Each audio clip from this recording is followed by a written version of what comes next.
Minister, I was wondering whether you could tell us your response to the MSC donation of $1 million. Yeah, well, I think it's a start, and depending on where we get with the spill response over the next several weeks, it might only be a start.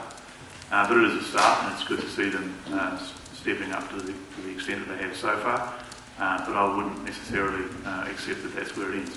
Did you ask them for that amount, or did you suggest? No, I did not have a particular sum of money in mind at all yesterday.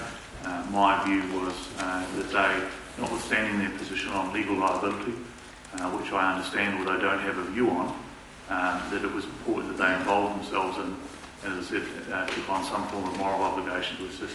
And would you say to them that they would have a further moral obligation when that $1 million runs out? Well, let's just wait and see how this thing evolves. I think we're all at the point where we don't know quite where it's going to go next. So I'll acknowledge what they've done. As I say, I see it as a start, and I'm pleased they've got themselves involved, and we'll just have to wait and see how the whole thing goes. Question for Andrew. At the current rate of pumping, getting all the fuel off the Rena could take weeks. I mean, is that concerning to you? The situation in respect of pumping off the bunkers remaining on the Rena is a very dynamic situation. The whole idea is that they start with a system that they're able to prove and that they're sure that is working safely, and then step that up over time. Having spoken with the Salvers this afternoon, I'm aware that they're working the booster pump that was mentioned yesterday. Is on board and all ready to go. In fact, was ready to go last night at about the same time that the Awanuia had to detach.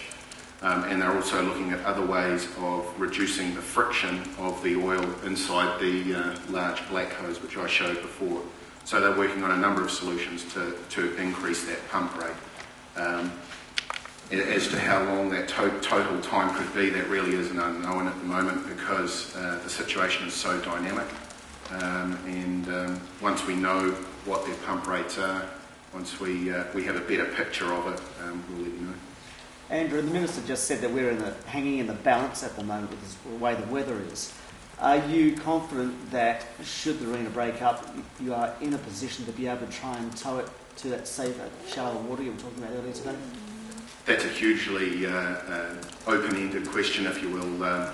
It depends on a number of factors. Certainly the intention would be is if the opportunity arose, if the stern section came free, to tow her into shallow water. That's certainly the preferred option, but it's one of a number of scenarios which could unfold over the next period. But are you ready in terms of being able to use that option? So there's 3 tugs out there at the moment. The largest of them, the Swiper tow run, would be the first asset that they'd look to use, but certainly they've pre-identified a number of sites that are inside that 50-metre depth contour that if the stern section was going to sink, that they'd like to get it into there.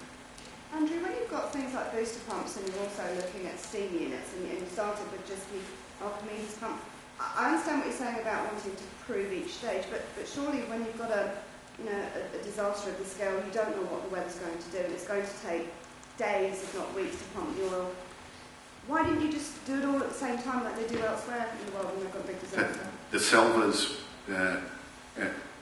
don't want to make the situation worse by doing something which, on reflection, was too risky. So they take a measured risk and take steps. So they have a system, the backbone of the system, which they know now works, and they take steps along the way to increase that flow. But why were you using a booster pump? Which, I mean, does the fire service use a booster pump when they've got more than, a very long section of piping or hose? I mean, is using a booster pump not quite commonplace?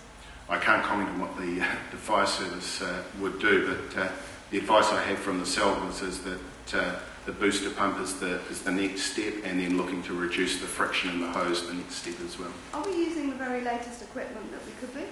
Spitzer tell me that all of the equipment that they need to do the job to conduct their plan, they have access to. It's either on the ship or here in Tauranga, so if they need further equipment, then they'll need to source that. And it's equipment that's been in the country or that's had to be brought in to deal with it?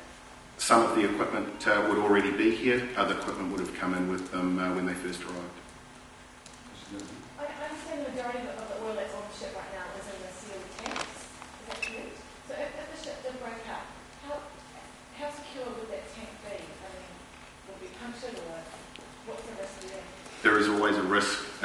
should the aft section of the ship detach, that you could get another release of oil.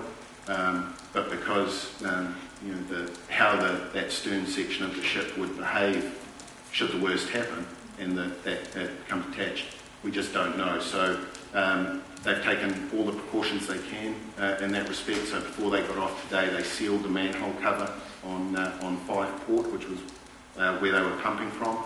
They've closed all the watertight doors they could, and they've recovered the floating hose that you saw off the stern of the Rena. That's now on board the Tauranga. So once the weather reached the point where it's safe for the salvors to get back on board, all the equipment they have, all the equipment they need to restart pumping is there ready to go. So if the breakup, that is the chance that it will stay contained in that? That's certainly the hope. That's why the tanks have been resealed. And with the swells to the starboard side, that crack on the starboard side, is that making the crack worse, or what's the condition of the ship as it works? The ship has stabilised down onto the reef, but what the monitoring equipment shows is that the stern section is moving slightly differently to the forward section, which is what we would expect, because that forward section is so hard to ground. That's what they're monitoring, and that's one of the reasons why earlier today the salvors came off, because that movement in that stern section had become a little bit unpredictable at high tide.